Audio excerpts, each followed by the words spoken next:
ఈనాడు social media రూపంలో వస్తున్నారు.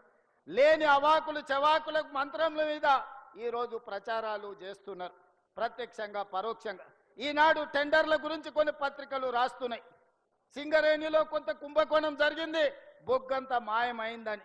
నేను ఆ పత్రికలకు, ఆ టీవీలకు, ఆ సోషల్ మీడియా వాళ్లకు, ఆ రాజకీయ పార్టీ నాయకులకు నేను చెప్పదలుచుకున్నా, ఈ ప్రభుత్వంలో అవకతవకలకు తావు లేదు.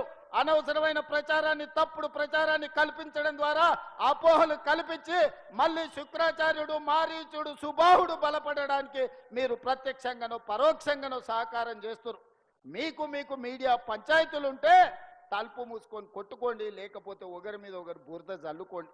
అందులో మమ్మల్ని లాగి ఆంబోతులు కొట్లాడితేనంట లేగదూడల కాళ్ళు ఇరిగినాయంట.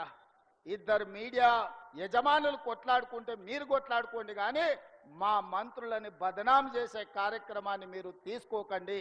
దయచేసి ప్రత్యక్షంగానో పరోక్షంగానో మీరు రాస్తున్న రాతలు, చూపిస్తున్న చూపులు మారీచుడి సుబావులకు, శుక్రాచార్యునికి సహకారం అందించినట్టుగా ఉంటుంది. ఒక్కసారి ఆలోచన చేసి వాస్తవాలను తెలుసుకొని రాసే ముందు మమ్మల్ని వివరణ అడగండి. తెలంగాణ రాష్ట్ర ముఖ్యమంత్రిగా రోజుకి 24 గంటలు, సంవత్సరానికి 365 రోజులు ప్రజా జీవితంలో ఉన్న ప్రజలకు అందుబాటులో ఉన్న మీడియాకు కావలసిన వివరణ ఇవ్వడానికి తెలంగాణ రాష్ట్ర ముఖ్యమంత్రిగా నేను సిద్ధంగా ఉన్నా. ఏదైనా వార్త ఏ టీవీలో వచ్చినా, ఏ పేపర్లు వచ్చినా, ఏ సోషల్ మీడియాలో వచ్చినా నా ఎమ్మెల్యేల మీద, నా ఎమ్మెల్సీల మీద, ఎంపీల మీద, మంత్రుల మీద ఎవరి మీద ఆరోపణ వచ్చినా వాళ్ళందరికీ నాయకుడిగా, కుటుంబ పెద్దగా అది నా గౌరవానికి భంగం కలిగిస్తుంది, నా నాయకత్వం పట్ల అపోహలను కలిగిస్తుంది. ఇలాంటి విషయాలలో ఎలాంటి కాంప్రమైజ్ లేదు. మా మంత్రుల మీద ఏదొచ్చినా రాసే ముందు నన్ను వివరణ అడగండి.